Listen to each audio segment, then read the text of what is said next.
Hello everyone, my name is Brennan Marr. That noise you're hearing is my ventilator, and welcome back, I should say, to Page Turners They Were Not, my Star Wars podcast. Last week, you noticed I did not do any podcasts. And that's because I went on a trip to Southern California.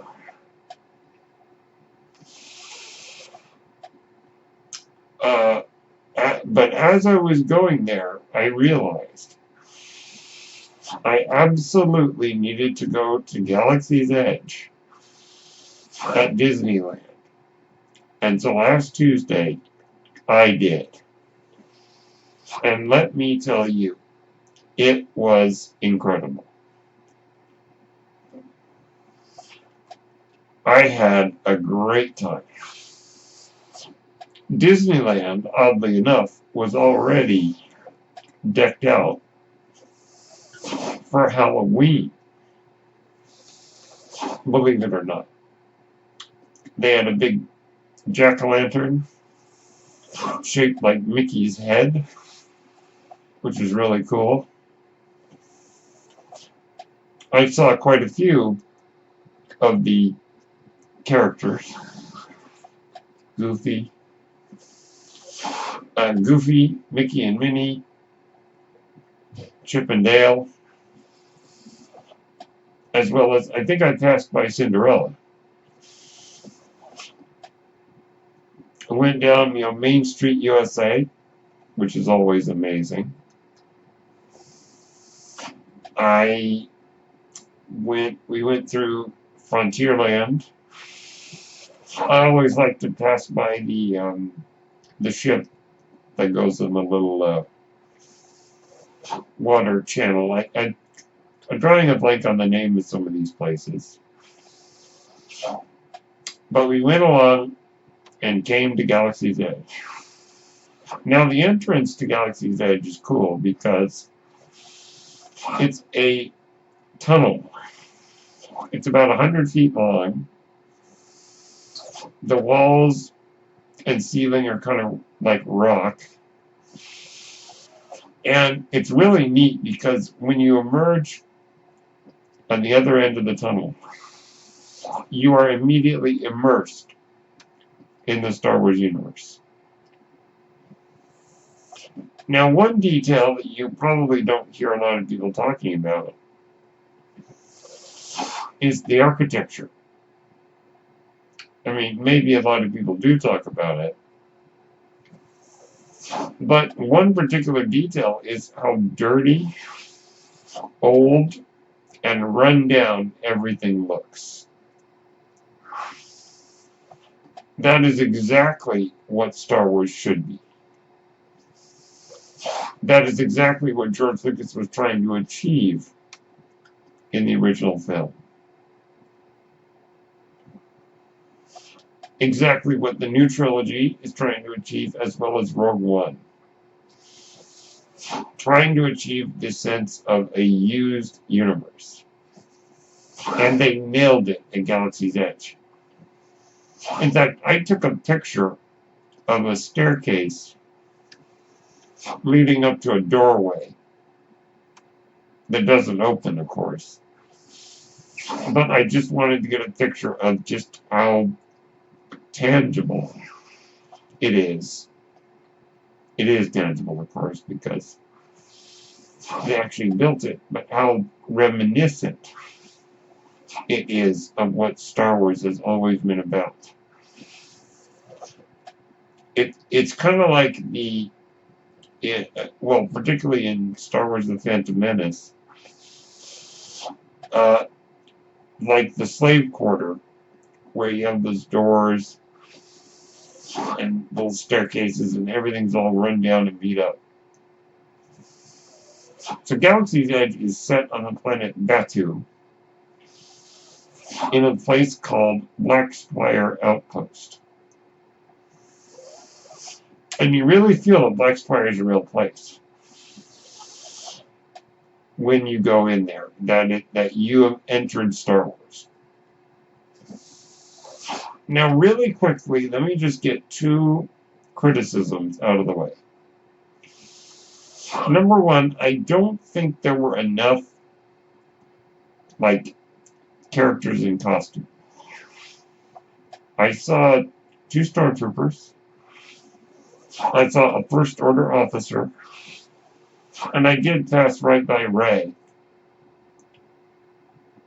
who, by the way, the one actress I saw who was cast as Rey, or performer, I should say, looked an awful lot like Daisy Ridley. So they really nailed it with getting a lookalike. So there weren't as many characters in costume as I think there should be. When you go in, a lot of the people you see are, very obvious tourists. Which, of course, that's what it's always going to be like. But I would like to see more characters in costume. I did like that the employees were wearing Star Wars themed clothing. They were not just wearing your typical outfits that just made them look like standard, people running the cashiers. Or standard cashiers, I should say.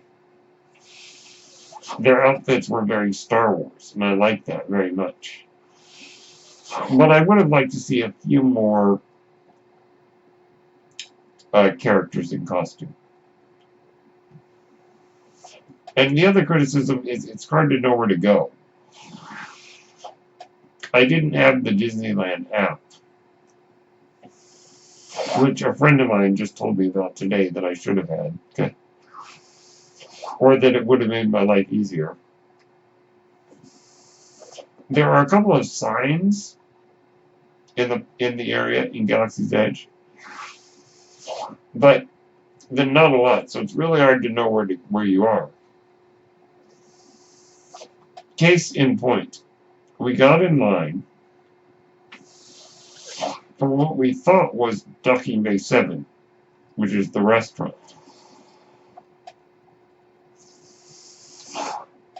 As me and my parents, got closer to the door, I saw the menu that it was just for beverages. And I realized we were at the bar, and it was very busy, long line. We were on like a wait list, it was pretty wild. As soon as we realized that, I don't drink. So we're like, oops, this isn't it. So we went over and found the proper place, Docking Bay 7, which at that time, this would have been about 3 in the afternoon, was not busy at all because it wasn't the lunch rush. Maybe it might have been 2 o'clock, but the restaurant was nearly empty, so that was really nice. So we ate there. We had our food. I had fried Andorian tip-yip, which is basically fried chicken and mashed potatoes, and vegetables. Now, the best part is, I have a dairy allergy. I can't eat dairy, because it really hurts my stomach. But thankfully, on the menu, on the back of the menu, is a list of what you can eat if you have certain allergies. I think there was an area for milk. There was an area for nuts. There was an area, I think, for like soy and gluten. And so that worked great. So if you have a dairy allergy or any other kind of allergy, they're very accommodating there, and they have it on the menu, which is great. So we ate there. So the fried Andorian tibia was delicious. Especially the potatoes. The mashed potatoes were amazing. And it was all in gravy. It all had a gravy on it. That was great. And the vegetables, which I think were carrots and what were they? I'm not sure exactly. Carrots and peas, I think, were in the mashed potatoes, which is a great way to eat them, I think. So, great meal. And then I had a mango drink of some sort, which I can't remember the name of, but was very good. So the meal was quite good. My dad got ribs, which I'm not sure what they're supposed to be, which come with like a corn muffin. My mom got like shrimp and noodles. Great food. We had a good time. And the restaurant's great because the lighting's low and the lights flicker.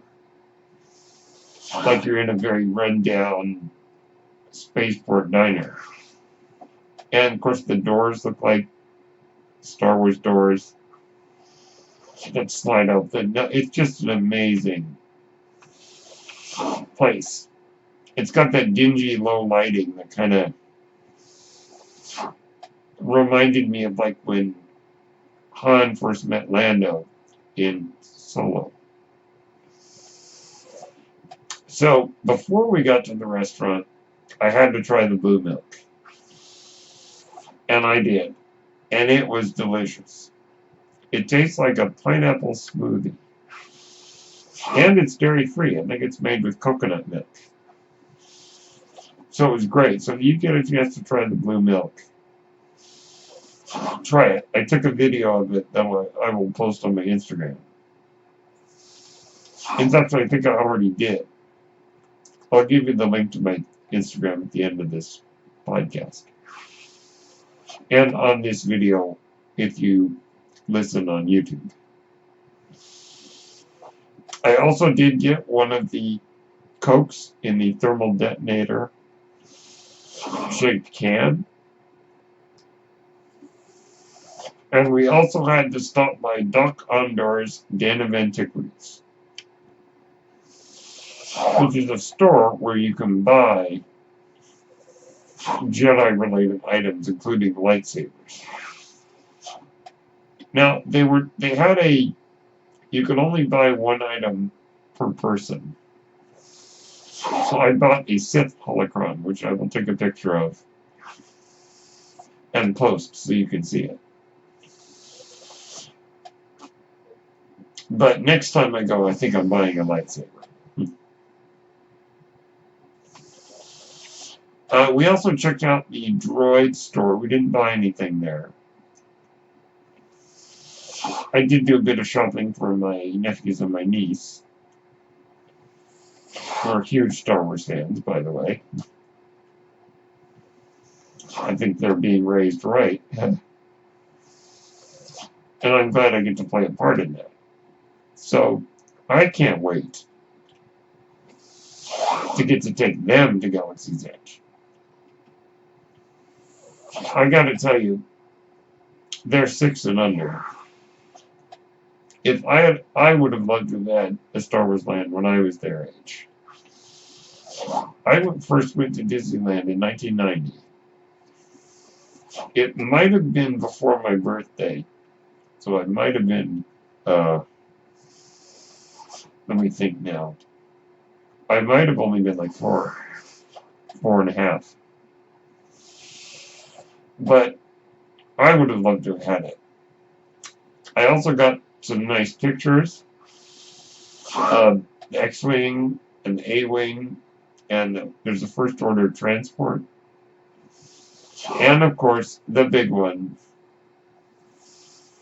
There are pictures of me, and I got to see it, the full-sized Millennium Falcon. I did not go on the ride, though, in retrospect, I should have. It was only I think a 20-minute wait And I would have loved to have gotten a picture with me next to the dartboard, the chess table. Where I could let the Wookiee in. Okay. It was truly an amazing sight to come around the corner and see the Millennium Falcon in full size, full of glory. It was truly an astonishing week, and Galaxy's Edge was the highlight of my week. It's really, I definitely recommend it. It is definitely a place that I recommend you go. So my only criticism, yet again, not enough costume characters, and kind of hard to know where you're going in that area. Now, I have heard some people say that they would have preferred Galaxy's Edge to be original trilogy style. That may be true, I may agree, but I think as it is, it's great. And I imagine that down the road, they may change it up a bit. So, we'll see what the future brings. But I had a great time, and I highly recommend Galaxy's Edge. My name is Brendan Marr. That noise you hear is my ventilator. And thank you for tuning in to Page Turners They Were Not, my Star Wars podcast. You can follow me on Facebook at Brennan Marr, on YouTube at Tasty Waffle, on Podomatic and Podbean at Page Turners They Were Not, and on Instagram at Brennan Blue, BRENNENBLUE is my Instagram page,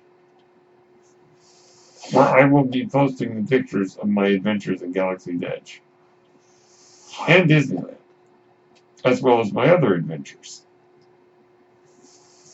And you can also follow me on Twitter at Brendan Blue. Thank you so much for tuning in. May the Force be with you.